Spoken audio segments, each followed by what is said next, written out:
Count money, man. Stack riches. Try and told him I'm a beast blood. What's up, everybody? Welcome to another episode of the Grindcast. Get ready. It's a new day, and we are playing through injury today. So we are, my voice is slightly gone. I wish I could say it was because I had a great time last night, was screaming and hollering. I got a little sinus thing going on, and it's been working its way down into now my voice is a little off, but I feel better than I sound right now. And so rather than not push through the injury or the obstacle, you know how we do it over here on the grind. We gotta make it happen. So bear with me. We're gonna add some value today, and but just bear with me on the voice. So today I wanted to talk to you about I guess it would be patience, but just understanding that greatness takes time. Any time that you see someone doing something great, you have to understand that they put in an absurd amount of time and practice. Whatever it is that you're looking at that you see someone doing that's great, it's usually something that has been years and years built upon a process daily or weekly, consistently over time. And so don't think that you're going to get there by showing up and going half effort, or that you're going to be able to accomplish what they've accomplished in a year or 6 months. And I say that not to get you to think small, but I think people get discouraged because it doesn't happen fast enough, because they don't get to see where that person first started in their journey, when they first opened the doors to their business, what they had to go through, or when they first started to learn how to box or how to dribble or how to wrestle or how to throw a football. You don't get to see the people that are walking in their element when they first started. And so you get discouraged. This is a key mindset, or you're going to quit things often that you shouldn't quit. You're going to quit things and give up on your journey because you're discouraged mentally when you're working against yourself, because it's like working against gravity. It's just part of the process. It's even in currently right now, we just, recently we had our fundraiser for Steel City Impact here in Pittsburgh, the second annual celebrity cigar outing, and it was phenomenal. It went awesome.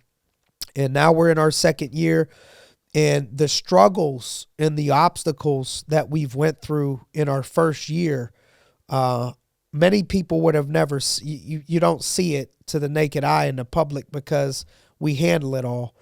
And the kids are getting served, and the program is growing, and the program has momentum. But there's been a lot of things that we've had to overcome that if it wasn't for the mindset of the people on the board, and really I hate giving myself any credit, but just I went through this with Inspiring Minds when we started that in Youngstown and building a business. And I've learned to not panic when things go wrong or obstacles happen, because it's just a part of the startup. It's a part of the process. It's one thing if you want to pick up something middle of the road, halfway already done. It's like, if you take in a kid that's 10 or 11 years old, you don't have to wake up in the morning and feed them a bottle. You don't have to wake up when they cry at 1 o'clock in the morning and they won't go to sleep. You don't have to teach them how to brush their teeth. You don't have to teach them how to bathe. If you're getting something halfway down the road already, it's a little bit different. But when you are bringing something from inception, and oftentimes what you're trying to do on your road to greatness is you're bringing yourself from the ground level up. It takes time. And what comes easy usually is not worth it. And what is worth it usually doesn't come easy. And so it's a process.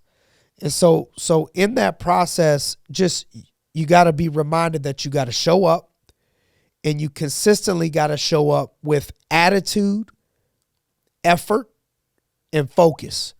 And so those ain't 3 words that you haven't heard before, but what is attitude? Attitude is how you look at things, how you think of things, and how you speak of things. And so it first really starts off with your mind, and your attitude, and your body will flow with your mind. And so when things go wrong in the journey, when an obstacle happens, like recently I tore my bicep. I was 4 or 5 weeks out from my next competition in jiu-jitsu. I was going to be going to Nashville. I already started my weight cut. I mean, I was like feeling really good and really confident, and put in a bunch of work. And when I tore my bicep, the first 2 things that came to my mind, number 1 was, how long is it going to take me to get back? Nothing ever crossed my mind about quitting. It's how fast can I get back? What do I got to do to hurry up and get back? Because I knew something was really wrong. And the second thing was, what does this make possible?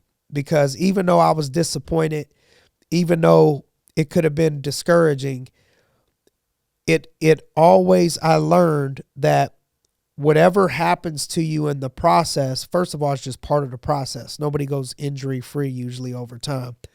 But whatever happens in the process, when obstacles arise, you have to ask yourself mentally, what does this make possible?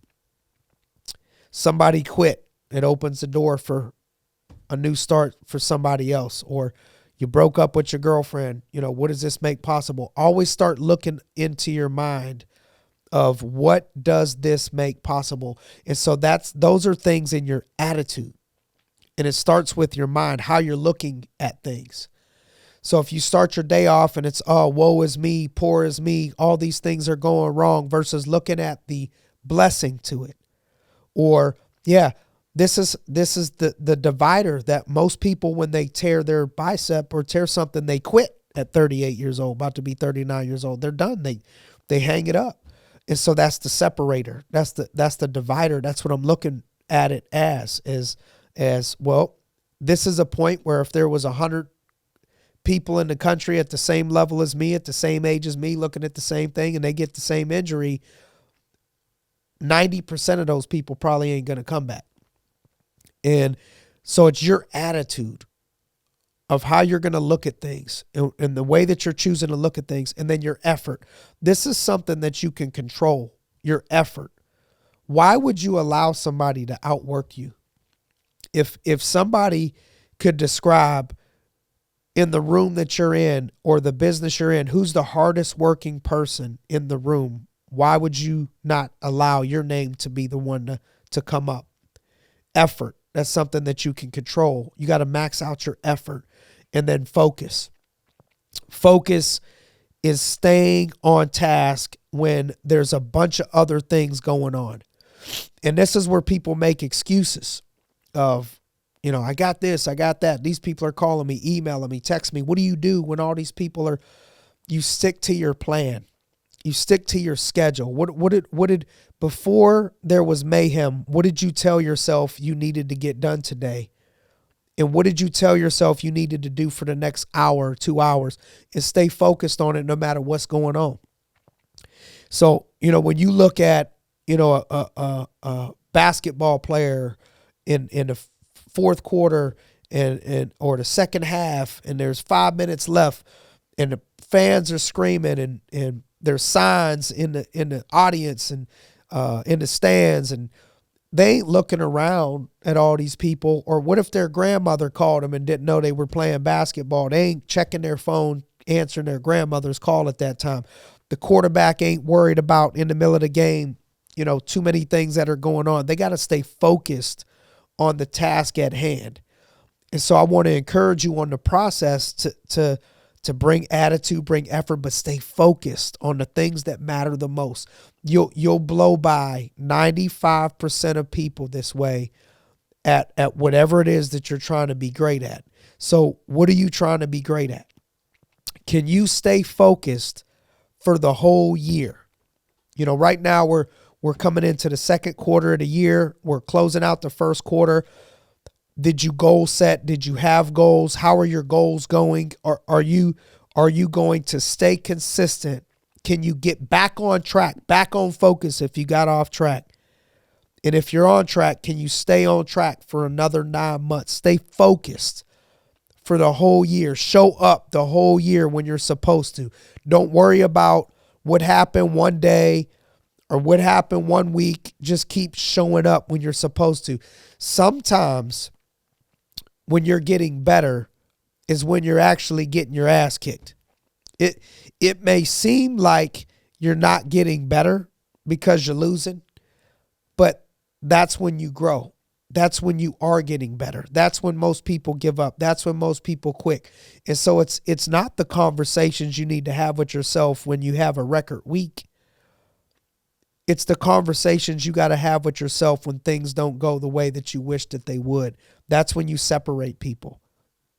So people get discouraged thinking that they're wasting their time in the process because it's not happened fast enough or things didn't work out for a couple of months. Part of getting better is making it through getting your ass kicked stage. In whatever, you show me somebody that got good at grappling or boxing or business or anything great. They went through a stage where they got their ass kicked. And you have to be able to make it through. Most people quit during the ass kicking stage, or they run from things that they know they're going to get their ass kicked at.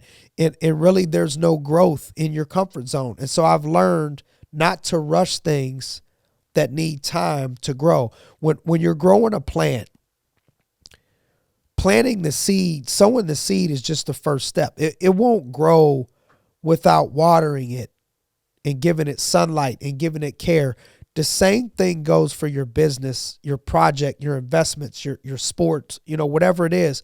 If you don't put the time and resources into it consistently, you'll never see the fruits of your labor. It's easy to get caught up in wanting to do it all or trying to shortcut your way to the next level of success. But years of entrepreneurship have taught me that when I put my efforts into one craft at a time and focus until I feel like I got it mastered, it's more likely to sustain over the long term. Trying to do it all often leads to doing nothing well. And so, one of my quotes I use all the time is I think it was an African proverb is the man that chases two rabbits at the same time catches none. And so often I'll see people lose focus and they'll start trying to chase too many rabbits at one time. Chase the main rabbit. Stay focused on the main rabbit. You can't do everything. You only have so much energy in a day. And remember that greatness takes time. Cut the weak stuff out of your mind. When obstacles come your way or hardships come your way, you got to expect it. Just show up and do the work consistently and watch where you're at over the next 12 months if you could just bring that type of energy. So thanks for joining us on another episode of the Grindcast. If you think this can help anybody, please feel free to share it with others. If anybody's looking for any mentoring or needs help out there, cashmoneymentoring.com. And we consistently are giving people mentorship and guidance out there. So thanks for your time. Let's get it.